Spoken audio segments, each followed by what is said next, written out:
Hi everyone, this is Miss Meena Kimire. So I'm gonna read my next book, that is The Little Refugee by Ando and Suzanne Do. So let's start. The cover page of the book look like this. It's not so clearly visible. Yeah. So let's start. The first page shows that I was born in a faraway country called Vietnam. It's a crazy place. Strange food, snakes in bottles, five people squashed onto the back of one motorbike. Okay, so it's about the Vietnam, the country. And then the next page is about my mom and dad were very poor. So we lived with mom's family, lots of them. There were 14 people living in tiny 3-room house. 14 people living in tiny 3-bedroom house. So can you all imagine? And then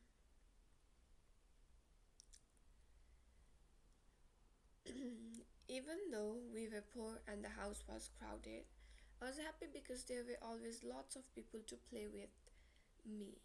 So the writer or whoever the character is, he was very happy because even his house was very small, but he had a lot of people, he had a lot of cousins and all. He was living particularly in a family which was like joined from ages, so he was happy. I didn't know there was a war going on outside our house, in the jungle and in the villages of Vietnam. Many people were dying, lots of them were soldiers, but some were mothers, fathers, and some were even children. So there was war going on in Vietnam. My father and many of my uncles were in the war, fighting alongside the Australian and American soldiers. After the war ended, their lives were in great danger because they were on the losing side. Oh. My family decided to escape to another country. From now on, we would be refugees. That's about how they run from a country because of the war and all. Our family, together with some neighbors and friends, bought an old wooden fishing boat that stank of fish. Very early one morning, when it was still dark, we crept out to our boat. 40 people crammed on a boat. So, because of the war, many people they need to leave the country for their own safety and all. So,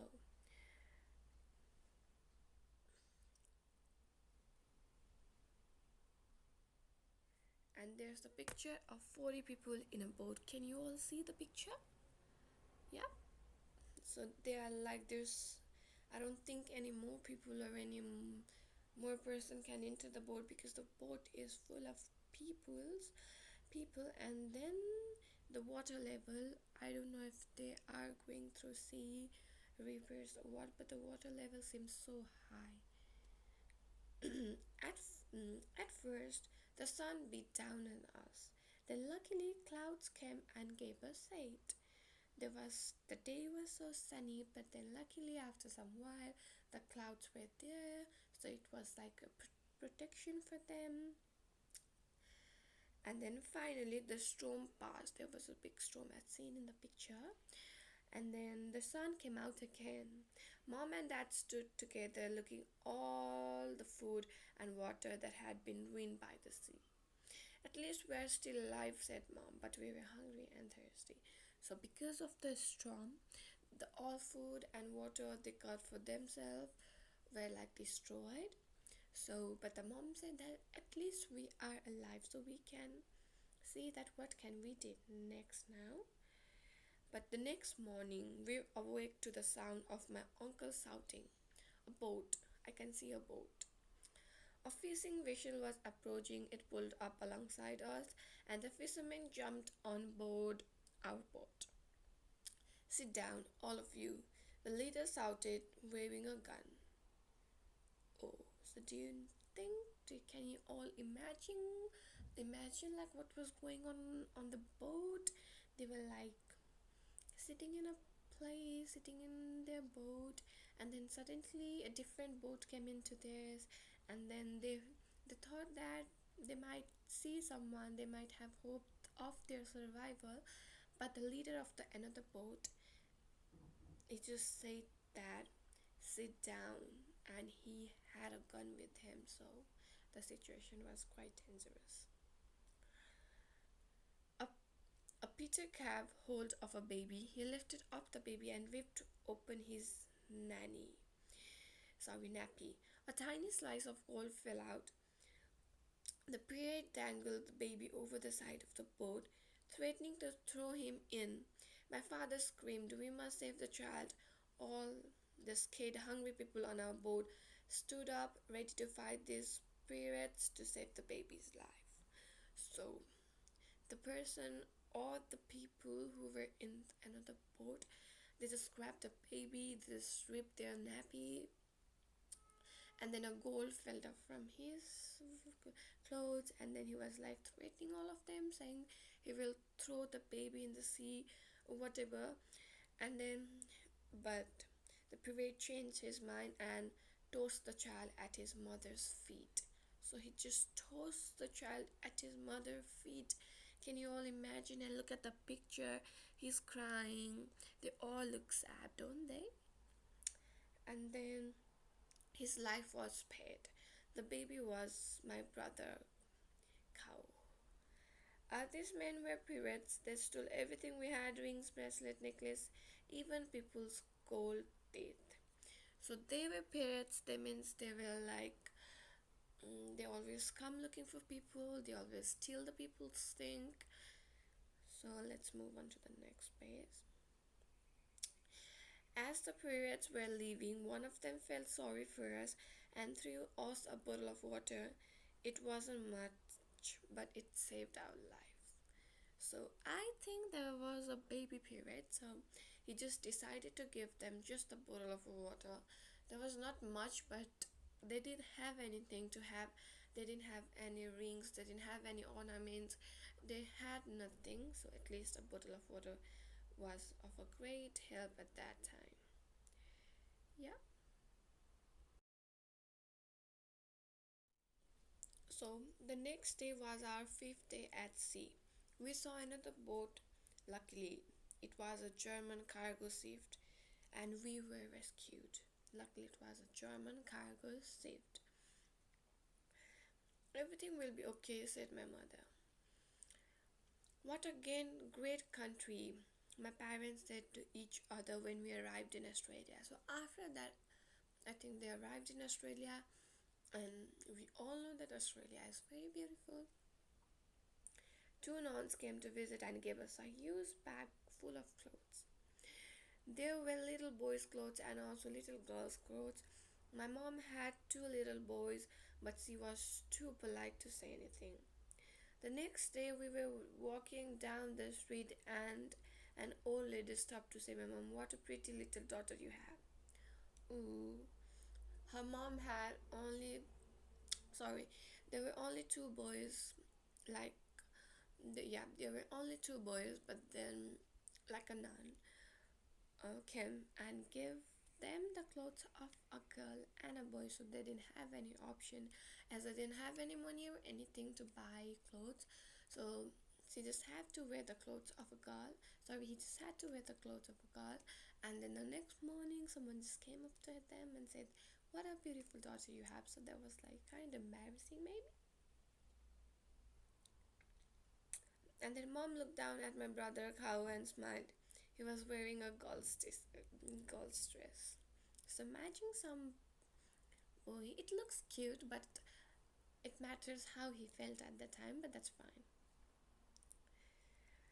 Soon we found a house to live in and started going to school. I tried hard at school because I knew that would make my parents happy, but I was really miserable because they couldn't speak English and they don't understand my teacher. And then like they came from Vietnam, so they had like different foods from the people who were living in Australia, and then from they had different culture, they had different things, they have different language. So language was the main barrier. They couldn't understand what the other people were saying. So this story is mainly about how Australia is and what is the life of a refugee who flew from the country to this country for their survival. And then now at the end we can see that he was going to school, he made a lot of friends. And then at the end of year 4, our school had a big prize giving assembly. My parents' name never came to school functions because they were always working. Because they were a refugee, they had to establish everything from the base, so they just used to keep working. But I begged mom and dad to take an afternoon off work so they could come and watch this assembly. Throughout the awards, I was praying that I would win so that my mom and dad would be proud of me. The school principal reached the end of her list of awards. I didn't get one. I was so disappointed that I couldn't even look at my parents. They had taken a precious afternoon off work for nothing. Then the principal said she was going to announce all the class captains for the next year. She read through her list and everyone clapped politely for each of the new captains. Finally, she reached the first list of next year's name. And the class captain for the S Blue class is Atu. I couldn't believe it. The kid who used to have no friends and smelly lunch had become a class captain. So this book is all about the struggles a refugee face while coming here and while they were adapting to this new environment. It's hard at the beginning, but as we all know that time really helps us. So we need to be strong and we need to work through what we can so that we could have something better for the future or for our tomorrow, because we don't know about the future. So at least we should not give up. If they had like given up for their life, they had lost their hope in Vietnam, they could not have come to Australia and survive all of the hardship, but now they are living happily at the end. And then as the last we see, as I walked towards the principal to shake hands, I heard a big whoop from the audience. I looked down and saw two people standing on their feet, clapping and cheering loudly. It was mom and dad. My eyes filled with tears as I looked to my parents' smiling face. I knew I had made them happy. In spite of all dangers and hardship they had faced, mom and dad always told me to have hope and to believe that everything would turn out to be okay in the end. So, no matter what the situation is right now, we should not give up. We should follow through every hardship. We should go through every hardship, but don't give up so that you'll have a better future tomorrow. Thank you.